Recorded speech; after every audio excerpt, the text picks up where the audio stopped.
gente começa a falar do TEA? A gente começa pelo nome, né? Antigamente, a gente tinha outros nomes do transtorno. E hoje a gente usa TEA, transtorno do espectro autista. Vai ficar bem claro ao longo da minha fala por que, que a gente usa esse nome, por que, que o espectro é importante.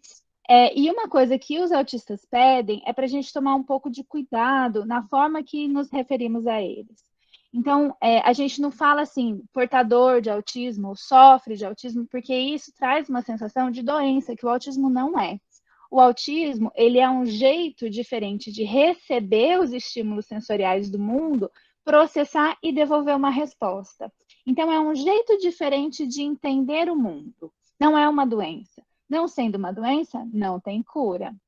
E aí a gente não fala que o autista é um doente do autismo. Ele tem autismo, ele é autista. Né? E essa fala é muito importante, até para dar segurança para eles no dia a dia e dar também, traz tranquilidade para os pais.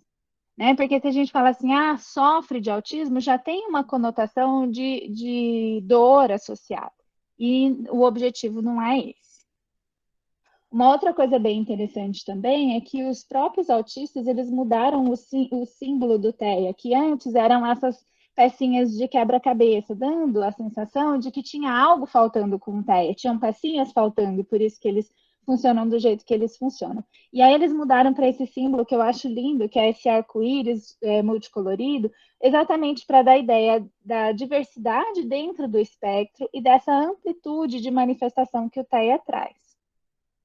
E aí, isso tem tudo a ver também com a mudança do nome. Como eu falei antes, a gente tinha esse guarda-chuva com vários transtornos derivados, né? E aí a gente colocava tudo em transtornos invasivos do desenvolvimento, e daí entrava o transtorno autístico, Asperger, Rett, transtorno desintegrativo da infância. E hoje a gente entende que Rett saiu porque tem uma fisiopatologia totalmente diferente, já bem definida, que todos os outros estão embaixo do guarda-chuva do TEA. Por quê? Porque são só diferentes manifestações de uma mesma fisiopatologia. Então, não existe porquê na medicina a gente ter diferentes nomes para algo que tem a mesma causa, que tem a mesma base. Por isso que hoje nós falamos tudo transtorno do espectro autista. Então, o que é o TEA? Né? O TEA é um transtorno do neurodesenvolvimento multifatorial que se manifesta por alterações de comunicação social e presença de comportamentos restritos e estereotipados. É essa frase que nós vamos entender pedacinho por pedacinho até o final da minha fala. Como que eu faço o diagnóstico? Para o diagnóstico acontecer, eu preciso de dois critérios, né? Eu preciso de dois conjuntos de sintomas presentes. O primeiro é um déficit persistente na comunicação social, e isso pode variar desde uma criança que não fala absolutamente nada, até uma criança que fala tudo de forma muito correta, mas que tem dificuldade em entender a troca de turno na fala, que não consegue entender o contexto, que tem dificuldade em perceber ironia, que é uma criança que fala muito só daquele assunto que é interessante para ela e não entende que os outros estão ficando um pouco entediados com aquela fala. Antigamente a gente até falava que eram os little teachers, ou os pequenos professores, porque são crianças que falam numa conversa cotidiana da mesma forma que eu estou falando com vocês aqui, como se eles estivessem explicando alguma coisa ou dando uma aula, quando na verdade é um diálogo. E o outro critério que é importante, precisa estar presente, são padrões restritos e estereotipados de comportamento. De novo, a gente pensa num espectro e esses sintomas eles podem variar desde aquela criança que faz muita estereotipia, que faz o balanceio, o flapping, até uma criança que tem uma resistência à alteração de rotina. Então, eu preciso de uma rotina muito bem definida, eu faço todos os dias as mesmas coisas nos mesmos horários, eu como determinado tipo de comida, e quando eu preciso alterar essa rotina, desorganiza e eu não consigo funcionar. Então, a gente tem numa pontinha do espectro aquela criança que é o estereótipo mesmo do TEA, né? Ou aquele adulto que não fala, que interage muito pouco, que não olha no olho, que faz muita estereotipia, que faz, né, o balanceio.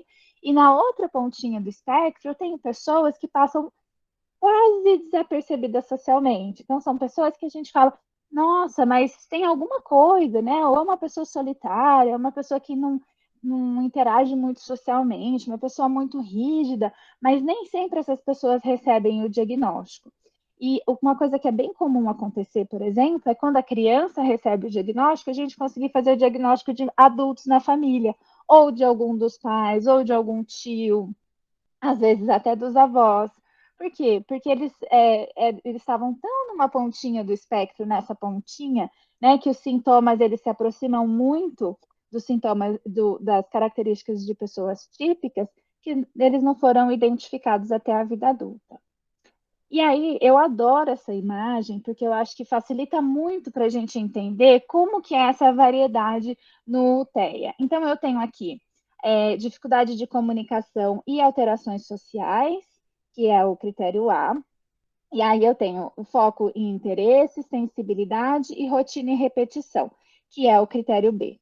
Quanto mais longe do centro, maior o nível de dificuldade dessa pessoa. E como é que o autismo se manifesta? O autismo se manifesta em cada indivíduo com variações dessa imagem. Então, eu posso ter uma pessoa, por exemplo, com uma pouca alteração de comunicação, mas uma alteração social muito importante. Eu posso ter uma pessoa com muita alteração de comunicação, mas com um drive de social um pouco menos prejudicado. Eu posso ter uma pessoa que tem muita alteração de sensibilidade e pouca aderência à rotina. Eu posso ser uma pessoa que tem muita aderência à rotina. Enfim, essa é a variedade de combinações, vocês podem imaginar que é muito grande. E por isso que a gente fala em espectro, por isso que é tão amplo quando a gente pensa em sintomas. O que eu preciso ter em mente? Que essas duas características, elas precisam aparecer. Como elas aparecem é individual. Por isso também que a gente fala que não existe um autismo, que existem autismos, e que cada indivíduo com autismo é um indivíduo único que vai manifestar o transtorno do jeitinho dele. E aí é muito difícil, vocês podem imaginar, para a gente falar assim: ah, não, o tratamento vai ser esse para todo mundo. Não vai funcionar. Por quê? Porque cada pessoa vai manifestar de um jeito em específico. Então, quando eu falo no TEA, eu tenho que entender muito a individualidade daquele meu paciente para eu poder orientar a família e o próprio paciente no melhor caminho. Uma coisa bem importante de falar é que esses sintomas eles podem não aparecer até que exista uma demanda social. Então, agora vamos pensar na realidade de pandemia das crianças pequenininhas, né, de 1 e 2 anos, com mínimo contato social e vivendo num ambiente muito restrito com os pais em casa.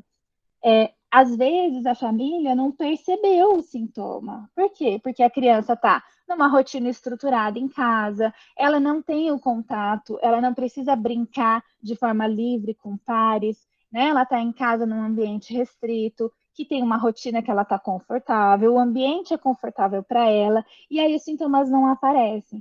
Aí a gente vai ver mais tarde, quando essa criança começar a frequentar a escola, às vezes pais que são pais mais velhos e que têm pouco contato com criança. Essa criança também manifesta, os sintomas aparecem um pouco mais tarde. Eles estavam presentes antes, mas eles não foram percebidos. Por quê? Porque a demanda social do meio não apareceu, né? Dependendo, né? A gente está vendo acontecer muito isso hoje, das pessoas receberem um diagnóstico muito tardio na vida adulta e até na terceira idade. O Anthony Hopkins, que ganhou o Oscar, ele recebeu o diagnóstico há pouquíssimo tempo. E ele fala como isso foi transformador na vida dele. Mas os sintomas não estavam presentes? Estavam, desde a infância. Mas o jeito que a família e que ele mesmo lidou com esses sintomas, que não foi de uma forma tão funcional, teve muito sofrimento envolvido, fez com que eles recebessem outros nomes ou às vezes não fossem notados como um TEA. E aí, quando a gente consegue ver a figura completa, a gente entende que os dois critérios diagnósticos estavam presentes desde um momento muito precoce na vida, mas ninguém ligou os pontinhos para dar o nome certo. E aí, uma coisa bem importante é dizer que a gente não fala mais em grau de autismo, né? A gente não fala em gravidade. Lembra que eu falei que não é uma doença, então não tem gravidade.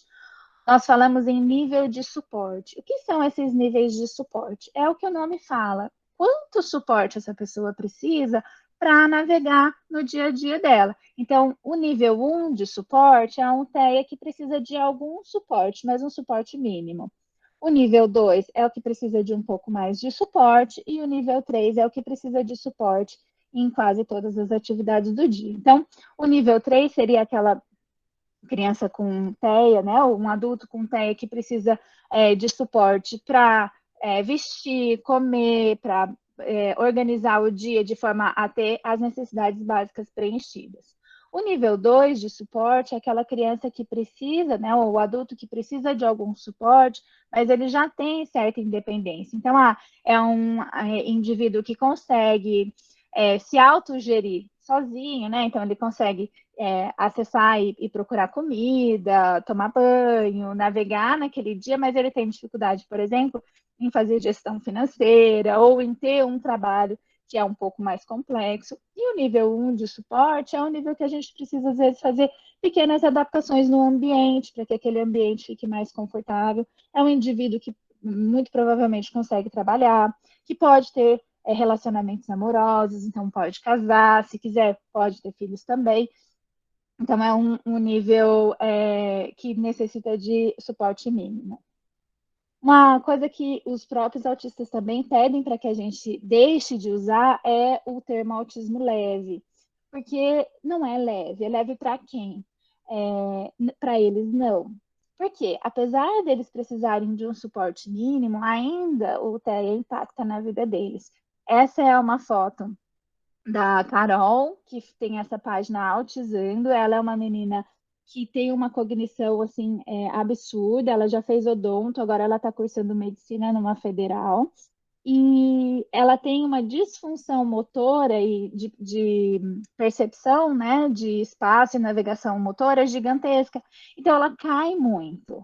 E aí, aparentemente, o TEA dela é leve, mas isso causa um impacto muito importante na vida dela. Então, ela é nível de suporte 1, e aí ela precisa de adaptações. Então, ela tem um cachorro, por exemplo, que é o cão guia dela, e o cachorro ele serve como ele tem uma função terapêutica de ajudá-la, por exemplo, a andar na rua com segurança. Então, é uma adaptação pequena, é uma adaptação pequena, mas para ela é uma adaptação super necessária, senão ela cai e se machuca. Aqui a perna dela está machucada porque ela tinha levado um super tombo na rua. Então, a linguagem ela é muito importante no nosso dia a dia, e a gente tem que tomar cuidado, sim, com as nossas palavras. Então, não falar mais autismo leve, a gente fala o nível de suporte 1, 2 ou 3. E aí, esse CID 11 está vindo, ficou muito bonito o CID 11, ficou muito simples entender e conseguir ter uma imagem daquela pessoa através do código do CID. Eu achei que ficou bem legal. Então, como eu falei, né, antes, a gente tinha transtornos globais do desenvolvimento, ou transtornos invasivos do desenvolvimento, e aí tinham todos aqueles nomes: autismo infantil, autismo atípico, síndrome de Rett, transtorno desintegrativo, enfim, vários outros. E como é que o CID-11 vai ficar? O CID-11 vai ficar TEA, e aí especificando como que aquela pessoa é. Então, sem deficiência intelectual com comprometimento leve, ou com deficiência intelectual e o comprometimento leve de linguagem funcional. Então, através do nome do CID, eu já consigo antever como que aquele paciente é. Então, ficou muito legal a nova codificação, e que bom que ficou assim tão clara e útil, né, para o nosso dia a dia. É muito melhor eu ter um código que fala, por exemplo, um TEA com deficiência intelectual e com linguagem funcional prejudicada, do que o nome autismo infantil. Né? Esse código me diz e me informa muito mais do que simplesmente o código anterior. Vai dar um pouquinho de trabalho para gente que trabalha, que já está acostumada com as letrinhas e com os códigos, já estão todos decorados, mas vai ficar muito melhor para a família e para o paciente. Então, que bom que o CID-11 foi formulado dessa forma. Então, eu expliquei um pouquinho, né, das alterações que acontecem no TEA, e eu vou falar um pouquinho do neurodesenvolvimento agora. Falar de TEA e não falar de neurodesenvolvimento é impossível. E quando a gente fala de neurodesenvolvimento, nós temos que lembrar que ele começa lá na concepção, quando as células do sistema nervoso central começam a se formar e migrar. E é aqui, a partir da 8ª semana de gestação, na migração neuronal, né, na proliferação e migração neuronal, que as alterações do TEA começam a acontecer.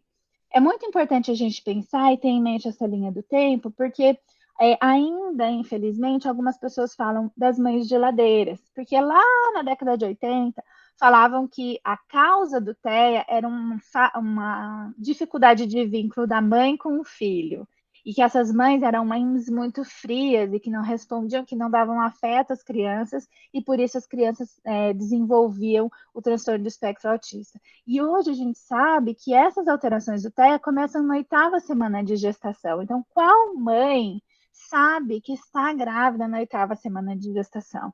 Pouquíssimas. Então, é muito cruel a gente dar o diagnóstico para a mãe e ainda falar assim, a culpa é sua. Então, essa história de mãe geladeira está completamente errada e eu faço questão de falar isso para a gente não continuar espalhando essa ideia. Enfim, o neurodesenvolvimento começa aqui, então, através da migração neuronal, vou mostrar um pouquinho para vocês, e ele continua ao longo da vida até o comecinho da vida adulta. Então, a gente sabe que o cérebro humano, ele tem esse período de desenvolvimento muito prolongado. Quando a gente vê um filhotinho, né, de um outro animal nascendo, um cavalo que nasce em 5, 10 minutos, o filhotinho já está em pé, andando ao lado da mãe. Quanto tempo nossa criança demora, né? 1 ano para conseguir ficar em pezinho e dar os primeiros passos. Por quê? Porque o nosso sistema nervoso central, ele é muito rico, muito refinado. E a gente tem esse período pós-parto que continua o desenvolvimento quase como se fosse intrauterino. Porque se o bebê terminasse o desenvolvimento dentro do útero, imagina, não ia ser viável para a nossa espécie. A gente ia ter uma gestação muito longa e o nosso corpo todo não teria canal de parto, por exemplo, para esse bebê sair. Então, o jeitinho que a natureza deu foi com que as crianças humanas, né, da nossa espécie, elas continuassem o desenvolvimento pós-parto. E isso é muito importante quando a gente vai pensar em intervenção. Vou mostrar um pouquinho mais para frente. Então, o que acontece? A gente tem lá nas primeiras semanas de gestação, as célulazinhas começam a se formar, os neurônios, e aí as células da glia, que são um outro tipo de célula do sistema nervoso central, elas funcionam como uma guia para o neurônio se posicionar no lugar certo. Por que isso é importante? Porque o nosso cérebro ele gasta muita energia. E se ele não for extremamente econômico e eficiente, nós não conseguiríamos consumir a quantidade de nutrientes para fazer com que o cérebro funcionasse. Então, de novo, na evolução das espécies, o nosso cérebro precisou encontrar maneiras de fazer o trabalho gastando o mínimo de energia. E como que a gente consegue isso? Com organização. É a mesma coisa do nosso dia a dia. E aí, como é que o cérebro se organiza? O cérebro se organiza em mini colunas, que são à disposição dos neurônios. Eles se colocam em colunas mesmo, e essas mini colunas são módulos, é o menor módulo do cérebro. Então, uma mini coluna, ela trabalha em conjunto. Qualquer neurônio daquela mini coluna que recebeu um estímulo, toda a mini coluna vai responder da mesma forma, em sincronia. Aqui eu não posso deixar de colocar a minha foto de Tiete com Casanova, que foi o autor que descreveu essas mini colunas e as alterações da mini coluna do TEA. Fala que cada um tem o ídolo, né? Próprio. Os meus ídolos são esses da ciência. E qual que é a função da mini coluna? Então, como eu falei, a mini coluna ela funciona como um módulo único. Qualquer neurônio dentro daquela mini coluna que receber um estímulo, ele vai fazer com que toda a mini coluna responda. Mas um outro papel super importante da mini coluna é inibir que esse estímulo se espalhe por todo o cérebro. Então, o Casanova dá o exemplo de que a mini coluna ela funciona como a cortina do chuveiro quando a gente não tem box. A cortina ela envolve a área do chuveiro para que a água fique restrita naquela região e não pingue molhando o banheiro inteiro. Então é exatamente isso que a minicoluna faz.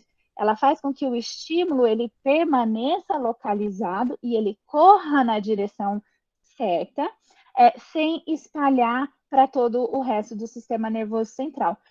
já dá para entender como isso facilita com que o estímulo corra na direção adequada e que a gente não perca energia estimulando regiões que não são necessárias.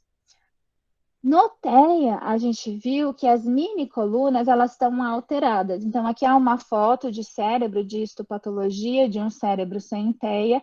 A gente consegue identificar as mini colunas de forma muito mais fácil do que o cérebro com TEA. No cérebro com TEA, eu tenho mini colunas mais próximas, com mais neurônios, neurônios menores e mais dispersos. Então, é difícil que a cortina ela fica específica, é como se a cortina tivesse falha, né, em alguns pontos, e aí ela não consegue fazer essa inibição de forma adequada. Então, no TEA, as minicolunas são mais estreitas, mais numerosas, e os neurônios são menores e mais dispersos. E aí eu consigo ver muito claramente isso em imagem de histopatologia. E aí, a função da minicoluna, claro que fica alterada. Então, quando eu penso, né, numa minicoluna recebendo um estímulo em vermelho, ela avisa as minicolunas ao redor que ela recebeu um estímulo e isso provoca uma resposta de inibição das minicolunas mais longe. Então, o estímulo ele corre muito localizado. No TEA, essa resposta inibitória não acontece e o estímulo ele se espalha além do que ele deveria. Miriam, mas por que você está falando tudo isso? Porque entendendo essa fisiopatologia, eu consigo entender aqueles sintomas muito facilmente. Então, o que acontece? O cérebro do TEA, ele passa a ser um cérebro muito conectado a curtas distâncias e pouco conectado a longas distâncias. Imagine quanta região cerebral eu preciso comunicar e conectar para falar ou para responder uma pergunta. Eu preciso ouvir a pergunta, decodificar aquela palavra, entender o significado da palavra, associar aquele significado das palavras no contexto que eu estou vivendo, e aí sim programar a minha resposta e devolver a minha resposta. Para eu devolver uma resposta, eu preciso articular músculo, então eu tenho que conectar a região motora também. Olha só como o cérebro todo trabalha em sincronia e trabalha muito conectado. E no TEA isso fica um pouco mais difícil. Por quê? Porque as conexões elas estão muito maiores a curta distância e pouco a longa distância. Então, fazer essa comunicação de regiões muito longas fica complicado.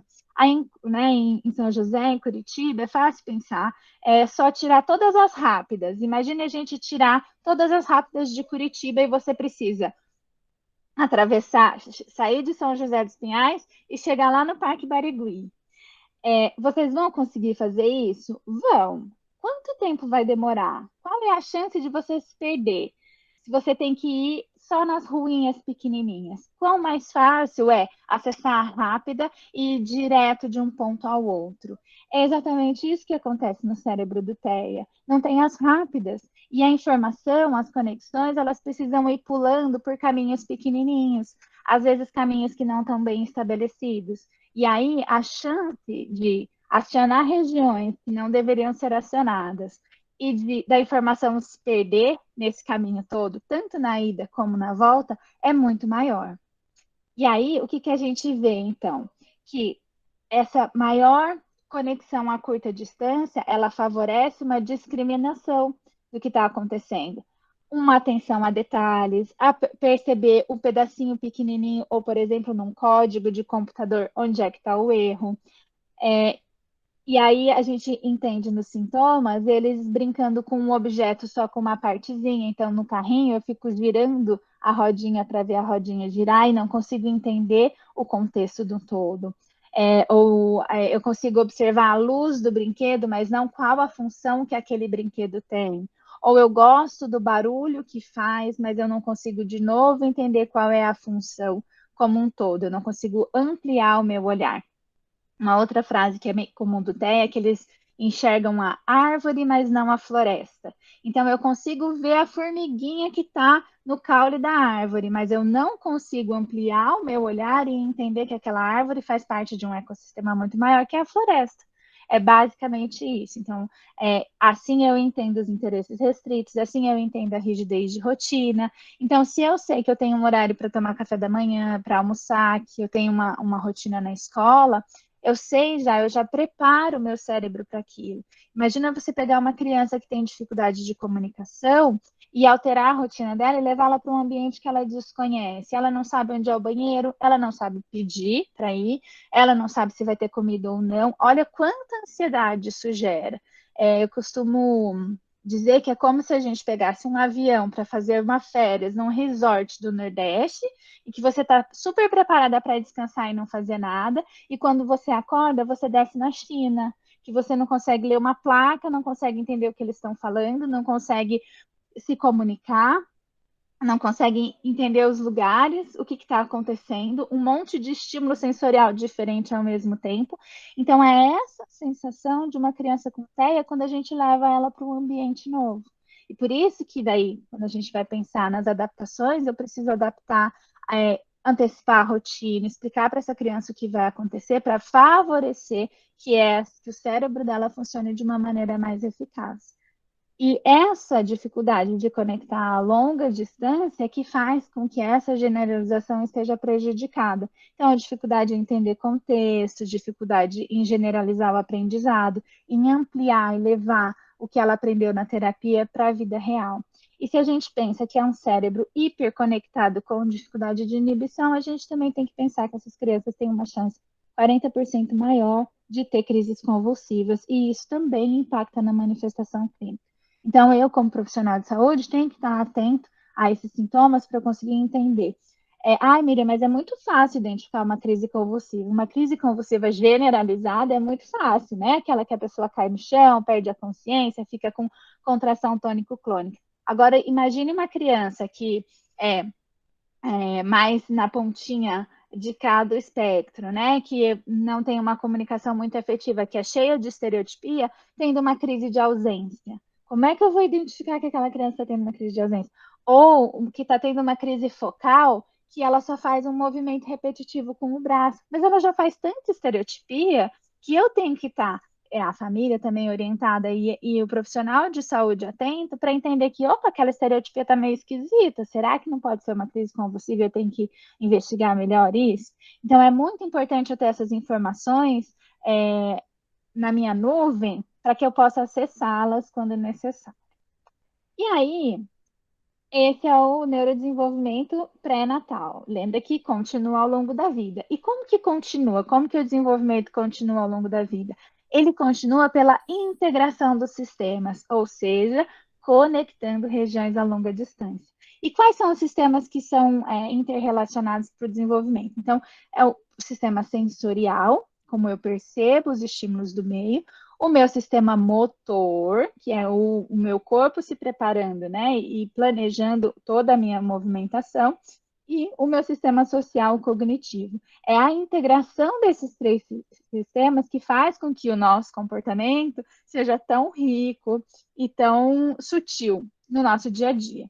E aí, como que a criança nasce? A criança nasce muito imatura nos três sistemas. Por quê? Porque ela nasce precocemente. O nosso desenvolvimento ele acontece de forma muito intensa nos 2 primeiros anos de vida. É um período quase de esterogestação.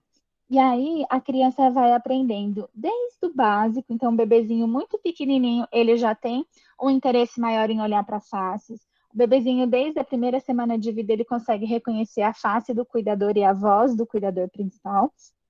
Os estudos são feitos com as mães, então eles reconhecem e entendem a expressão facial materna, e aí eles começam a perceber esse ambiente e usar as dicas do ambiente para interagir. Então, a partir dos 9 meses, o bebê ele começa a compartilhar atenção. O que é compartilhar atenção? É entender o foco atencional do outro e direcionar a sua atenção para aquele foco atencional e chamar o outro para prestar atenção naquilo que você quer. Então, a partir dos 9 meses, o bebê ele começa a apontar, ele começa a interagir mais de forma efetiva, ele começa a usar mais a vocalização para chamar atenção para aquilo que ele quer. Então, é a partir dos 9 meses que a gente começa a notar algumas alterações de sintoma do TEA, mas ainda são alterações muito sutis. Por quê? Porque a demanda para esse serzinho ainda é muito pequena. A partir do primeiro ano de vida que os sintomas começam a ficar mais evidentes, principalmente se a criança tem atraso de fala, porque aí os pais começam a ficar mais preocupados e buscar por uma intervenção. Mas com 4 anos de idade, a criança ela já tem a capacidade de predizer o comportamento do outro. E ela começa a usar essa predição para alterar o próprio comportamento. Então, esse desenvolvimento, né, tá truncado no TEA desde o comecinho. E aí os sintomas, eles só vão aparecendo mais porque a própria demanda e a minha expectativa com relação à criança também vai aumentando. E aí, como que o cérebro se desenvolve, né? Pós-natal, ele se desenvolve de trás para frente, sendo que a última região a ser formada é essa região pré-frontal, que é uma região muito importante para tomada de decisão, planejamento e inibição. E ele também faz isso de forma muito inteligente. Lembra que eu falei que o cérebro precisou evoluir de forma a ficar mais eficiente, gastando menos energia. E como que ele faz isso? Através de poda. Igualzinho a gente poda uma árvore, eu tiro os galhos mais fracos para que os galhos mais fortes cresçam ainda mais fortes. O cérebro faz a mesma coisa com conexão. Ele tira as conexões mais fracas para favorecer com que aquelas conexões funcionais se fortaleçam e sejam mais fortes. Como que ele seleciona qual que é fraca, qual que é forte? Pelo uso. Quanto mais eu uso, mais forte fica aquela conexão. E aí o que acontece, então? Nos 2 primeiros anos de vida, o cérebro, ele trata de conectar. Então, ele está recebendo muita novidade do ambiente, ele está percebendo o ambiente de forma muito intensa e está formando conexões. Ele não pode, ele só conecta, conecta, conecta o máximo possível. Então, o bebezinho, ele nasce com pouca sinapse e aos 2 anos de idade, ele está com um número muito grande de sinapses, de conexão. Aos 2 anos de idade, quando acontece a primeira grande poda neural. Então, o cérebro fala, ok, conectei o máximo que eu podia, agora eu preciso selecionar para ver o que realmente importa. E aí ele seleciona. Lembra que o TEA tinha um monte de conexão a curta distância e pouco a longa? Imagina uma árvore que tem muito galho pequenininho. Como eu sei qual galho cortar? Talvez eu corte um galho que tinha potencial de ser aquele galho que daria os melhores frutos. Mas ele estava tão pequenininho ali misturado no meio dos outros que eu cortei o galinho errado.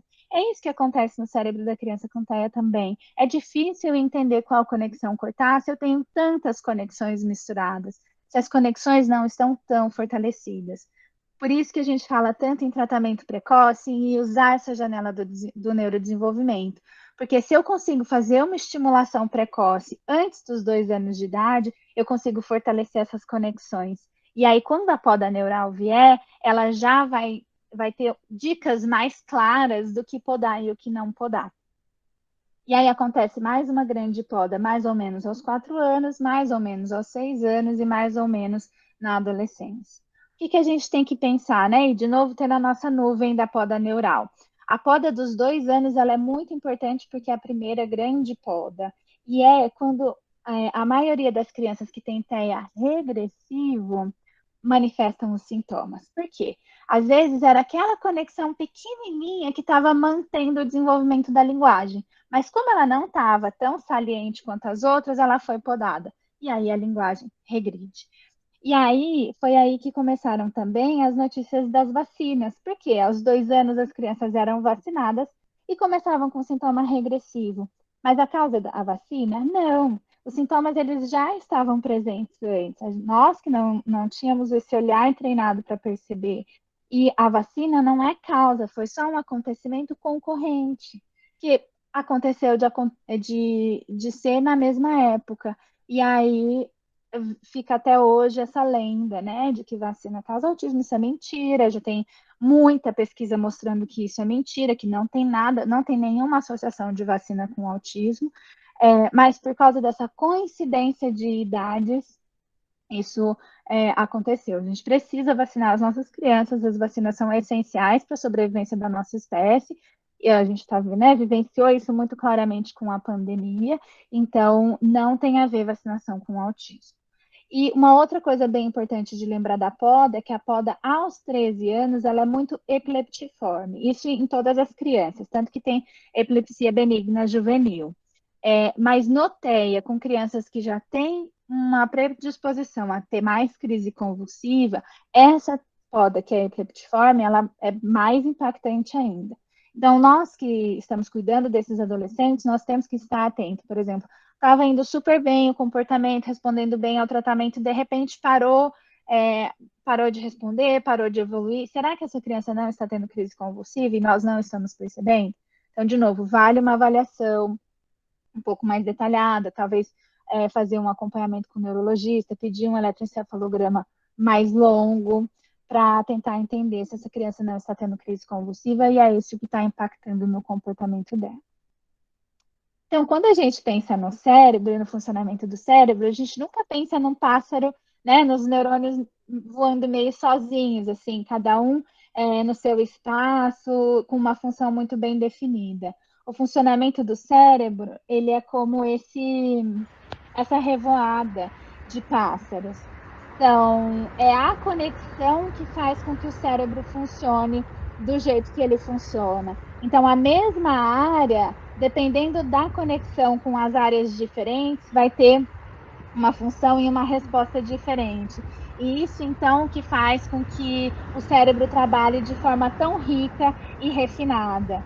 E aí é muito difícil a gente localizar uma região, um neurônio específico para os transtornos.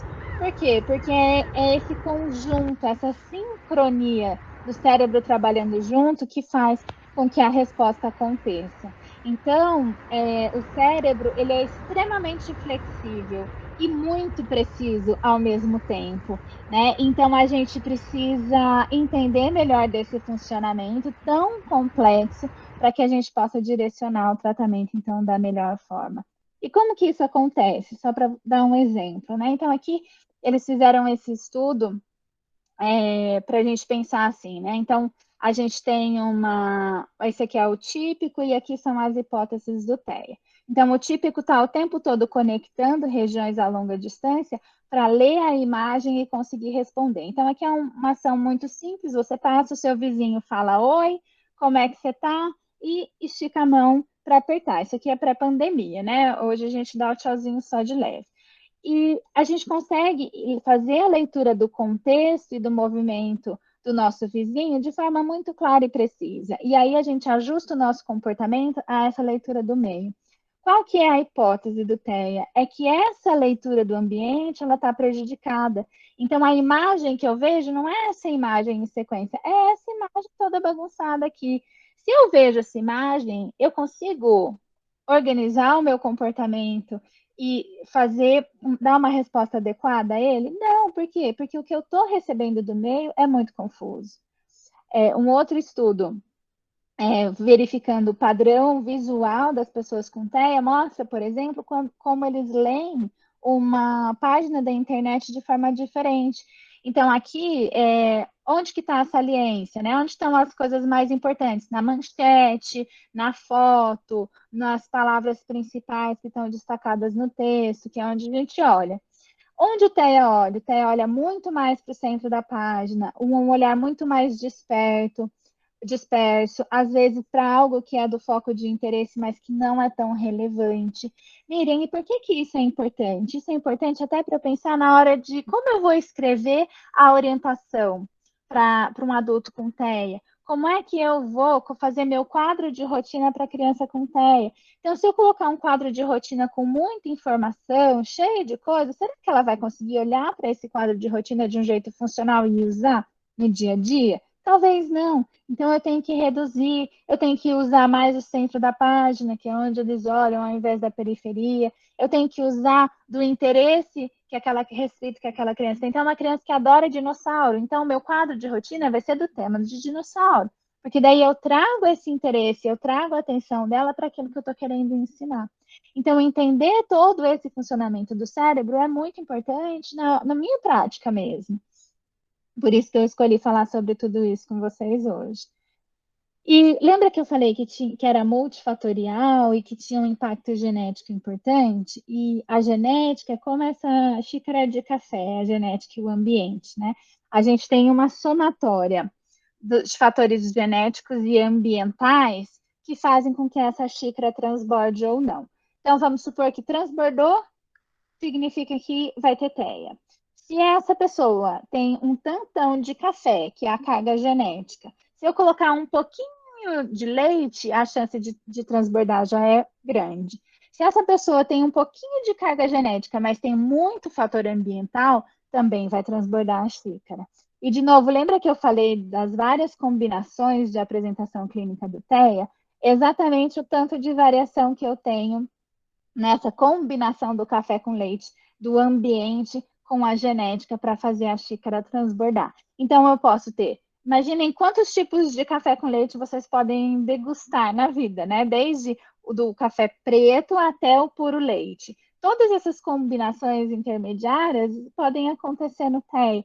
E aí, por isso que é tão difícil a gente entender exatamente qual é o gene, qual é a alteração do ambiente, mas a gente tem algumas dicas. Então, o que pode acontecer? Pode acontecer, por exemplo, de dois pais que têm uma carga genética muito baixa, mas que acontece de fazer uma mutação na hora da gametogênese e a criança tem TEA. Pode ser que cada pai já carrega uma mutação menor, e aí a criança, quando ganha as duas, também desenvolve o transtorno.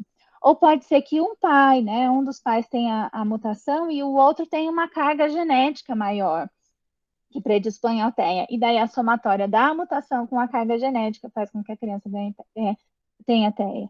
Ou pode ser que os dois pais tenham uma alta carga genética, mas que só isolado não desenvolveu o transtorno. E aí, quando a criança recebe essa somatória das duas cargas genéticas altas, então ela também tem o TEA. E é bem importante a gente pensar nisso para, na hora de fazer história clínica, entender qual que é a carga da família, e aí todos os transtornos neuropsiquiátricos entram. Então, quando eu vou fazer história familiar, eu pergunto de qualquer transtorno neuropsiquiátrico que essa família possa ter, para eu entender, é uma família com carga genética alta, é uma família com carga genética baixa, o que pode ter acontecido nessa criança, até para orientar os pais quanto ao planejamento familiar. Então, a gente sabe que a genética tem um impacto bem importante, hoje a gente fala até em 50% de causas, né, genéticas, que nós não conhecemos todas, e um impacto ambiental. Mas o que é o ambiente, né? Ai, Miriam, como que é o ambiente do TEA? É um ambiente intraútero. Então, quando eu penso em alterações ambientais no TEA, eu penso em alterações ambientais durante a gestação, porque é lá que as alterações começam. Então, tem idade dos pais, nutrição dos pais, uso de cigarro, álcool, pré-gestação e durante a gestação, estresse, infecção. Então, isso é uma coisa que a gente vai ter que estudar daqui para frente. Será que as mulheres que tiveram Covid na gestação vão ter crianças com uma maior propensão a transtornos psiquiátricos no futuro? É uma coisa que a gente só vai ver lá na frente, é um resultado da pandemia que a gente não consegue medir agora, mas que a gente precisa ter em mente para tentar identificar essas crianças. Então, outra coisa que a gente tem que ver, por exemplo, toda essa carga genética associada com essas alterações do ambiente que trazem, então, a combinação para a criança ter uma predisposição para o transtorno mental ou não. E aí, para o TEA, fica muito claro que esse ambiente no feto é super importante. Quais são as coisas que a gente já sabe do ambiente que favorecem para o aparecimento do TEA na criança? Então, contato com pesticida, ftalato, que são aquela substância que o plástico, quando é aquecido, libera. Então, por exemplo, esquentar comida no micro-ondas com um potinho de plástico, ou beber da garrafinha de água que está no carro e esquentou no sol. O uso da café em cápsula, porque a água muito quente passa pela plástico da cápsula e geralmente são plásticos que têm o falato. Então, solvente, contato com poluição, então viver em regiões com muito tráfego de caminhões, de carro, também interfere. O pesticida que não é o pesticida da alimentação, é o pesticida da mulher que aplica o pesticida na lavoura, tá? Então, o que a gente sabe que não interfere? Mercúrio nos peixes, então tem muita gente que o peixe é muito rico em ômega 3 é importante, daí a mulher deixa de comer porque acha que vai contaminar com mercúrio. Então, a gente já viu que isso não é verdade. E poluentes na água também não interferem. Precisa de muito mais estudo para entender o que é do ambiente que favorece para que o TEA apareça. Esses estudos estão acontecendo, mas esse é o que a gente sabe hoje.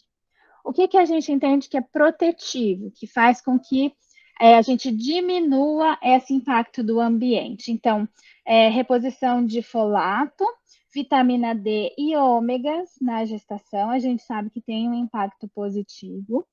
É neutro, reposição de ferro, vitamina B12, magnésio e cálcio. Isso eu estou falando, gente, para o TEA, tá? A gestante, ela pode ter indicação de outras suplementações por outras questões. Mas para o TEA, o que a gente sabe é isso: folato, né? Então, ácido fólico, vitamina D e os ômegas. E a gente sabe que tem um impacto muito positivo melhorar a qualidade da alimentação da gestante.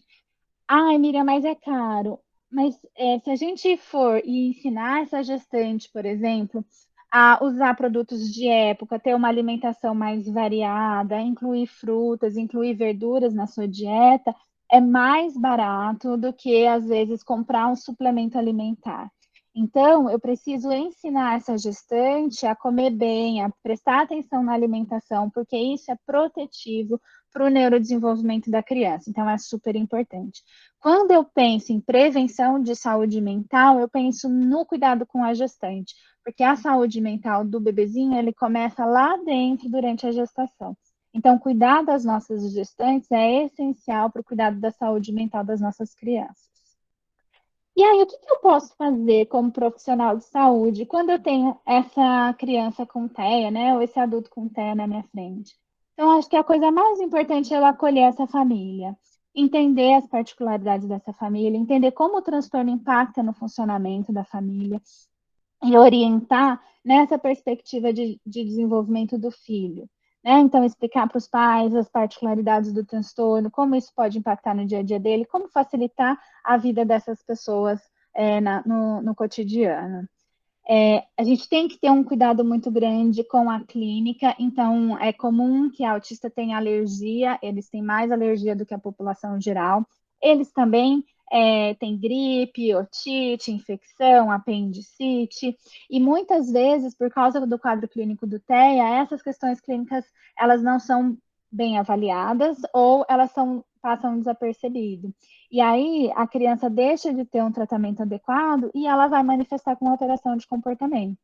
Então, imagine uma criança que está constipada e ela fica super irritada porque ela está com dor, está com gases e ela não consegue expressar verbalmente que ela está com dor.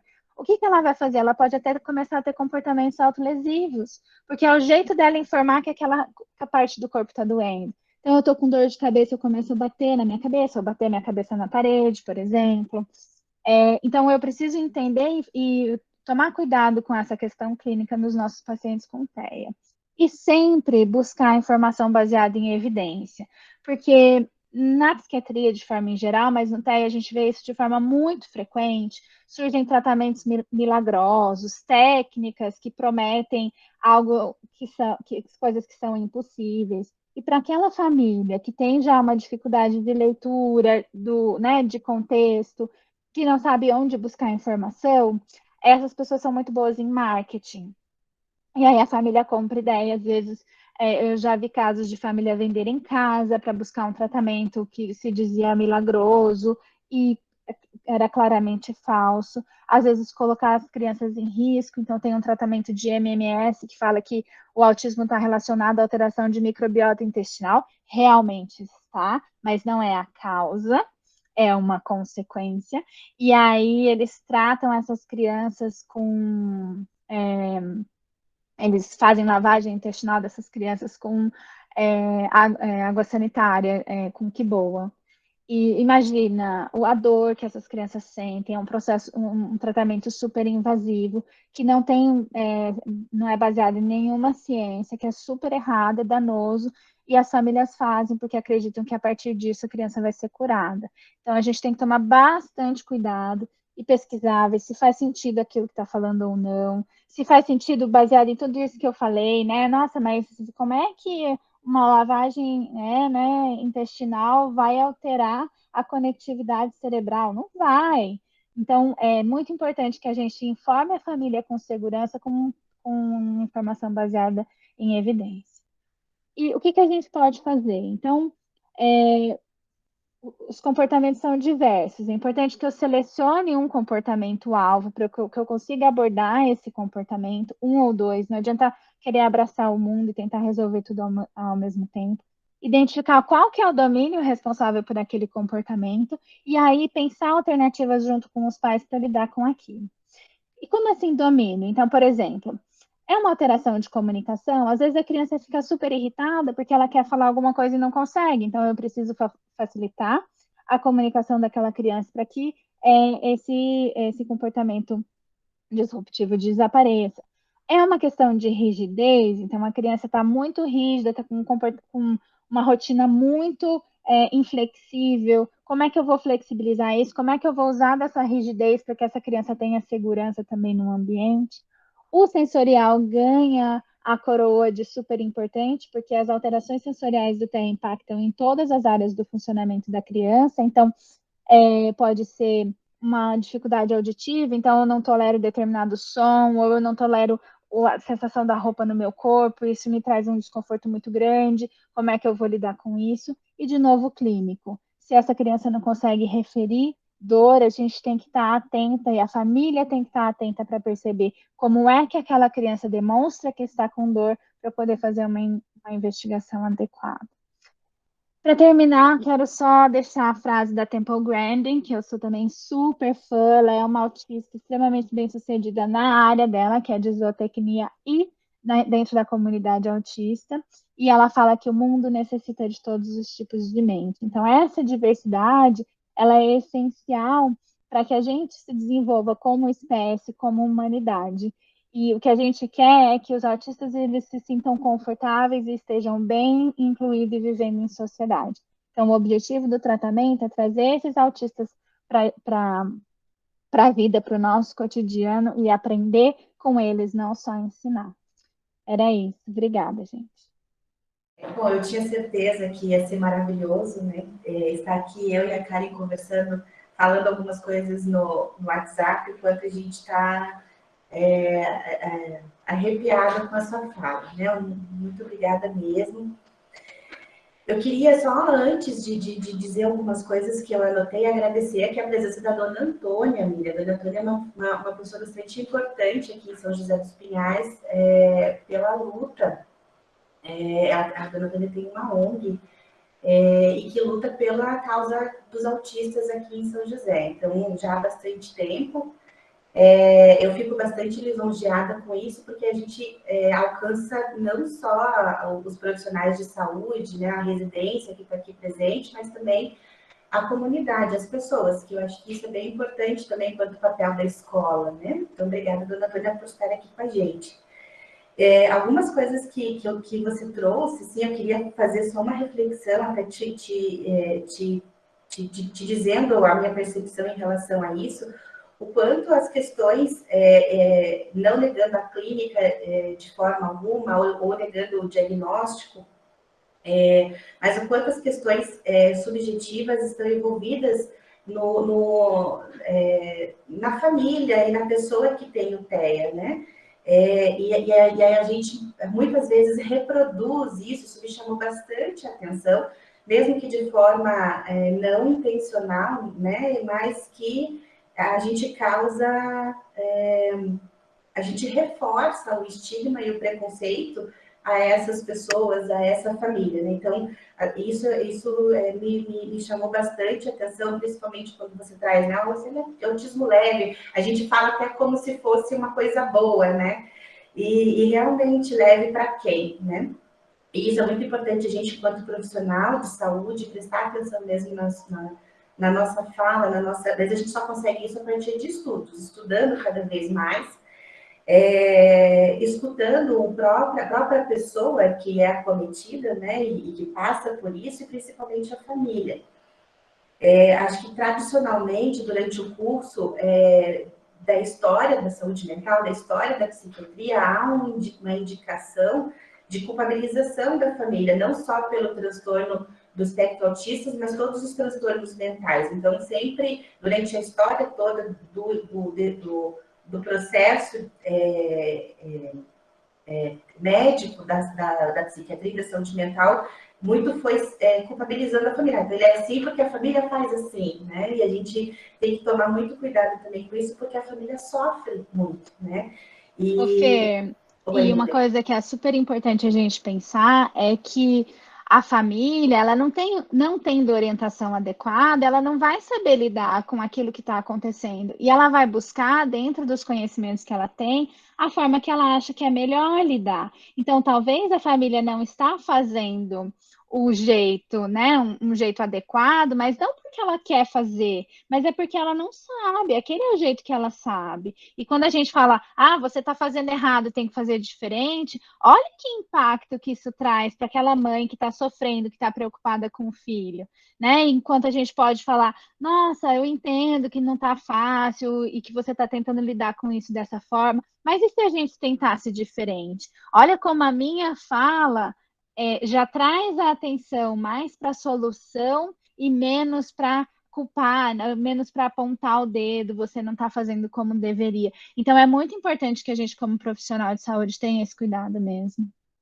E sabe, Miriam, também uma coisa que eu acho que é bem importante, principalmente como a gente trabalha com diversos públicos, diversas pessoas que têm recursos financeiros, outras não têm, mas a gente conseguir olhar o que essa pessoa pode fornecer. Então, se eu sentar e ver, um autista precisa disso, desse tipo de tratamento, desse tipo de alimentação, desse tipo de lazer, mas essa família ela consegue disponibilizar isso para ele? E se ela não consegue, o que a gente pode fazer com essas ferramentas que a família já tem e tentar pensar no processo de cuidado a partir daquilo que ela tem, né? E sempre pensando justamente nisso, nessa sobrecarga que a família tem, seja financeira, sobrecarga emocional, sobrecarga física, e inserir ela no tratamento por ser realmente essencial, né? Eu queria só te fazer uma pergunta, eu vi que a Karen também fez uma ali, mas eu queria fazer se há alguma coisa, alguma evidência em relação à idade também dos pais. A gente fala muito da idade da mãe, mas a gente esquece também que o homem envelhece, né? E se tem alguma coisa também relacionada a isso. Tem sim, isso é super importante, e também até para tirar essa carga de responsabilidade, né, da mãe. Então, a mulher tem prazo de validade, o homem também tem. O que acontece é que é um pouquinho mais tarde, então a gente fala para as mulheres um cuidado maior a partir dos 35 e dos homens a partir dos 45, 50. Não é determinante, não é assim, vai ter alguma dificuldade na gestação depois dessa idade, mas aumenta um pouquinho a chance. Lembra que eu falei daquela questão da xícara, né? Do café com leite? Então, é como se eu tivesse uma carga um pouquinho maior do ambiente, é um pouco mais de leite que eu vou colocar naquela xícara, mas depende do tamanho da xícara, depende de quanto café já tem lá dentro, e é essa combinação que vai fazer com que aconteça. Por que que tem esse prazo de validade no homem? Na hora de formar o espermatozoide, quando o DNA vai se dividir, tem uma partezinha do DNA que corre toda a fita para corrigir eventuais erros. Com a idade, esse dispositivo de correr a fita, ele vai ficando mais devagar. E aí pode ser que ele não reconheça e deixe passar alguns errinhos. E aí o espermatozoide pode ir com algum tipo de mutação e alteração no DNA que favoreça o aparecimento de algum transtorno. Então, tem sim idade paterna. Deixa eu te fazer uma pergunta aqui que a Karen fez. É possível fazer algum exame para verificar se as colunas de neurônios estão alinhados?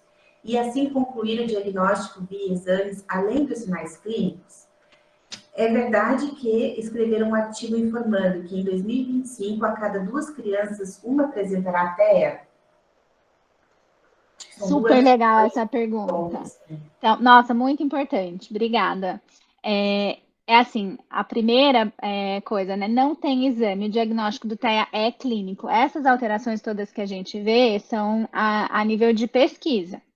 Né? Então, é super importante para a gente aprender a fisiopatologia, mas aquilo que eu mostrei, por exemplo, das mini colunas, é biópsia, né? É feito com material, com cérebro de pessoas que já morreram. Não tem como a gente abrir o cérebro e tirar um pedacinho para confirmar um diagnóstico.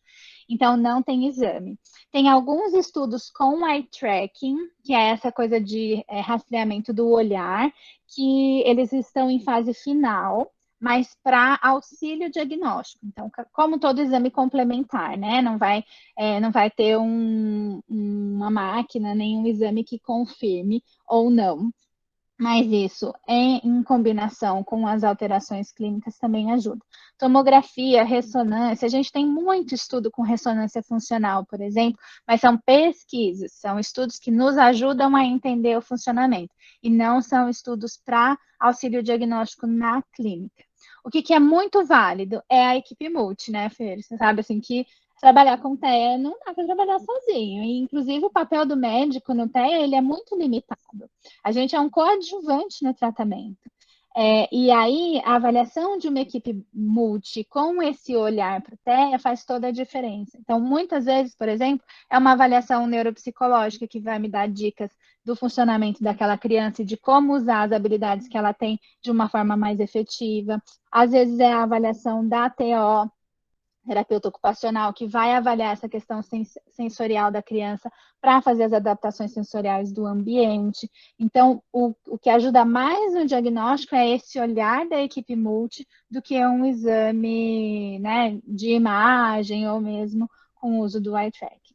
Teremos no futuro? Eu acredito que sim, que vai ser mais fácil no futuro, mas não 100%, como a gente não tem nenhum exame que é 100% para praticamente nada na medicina, né?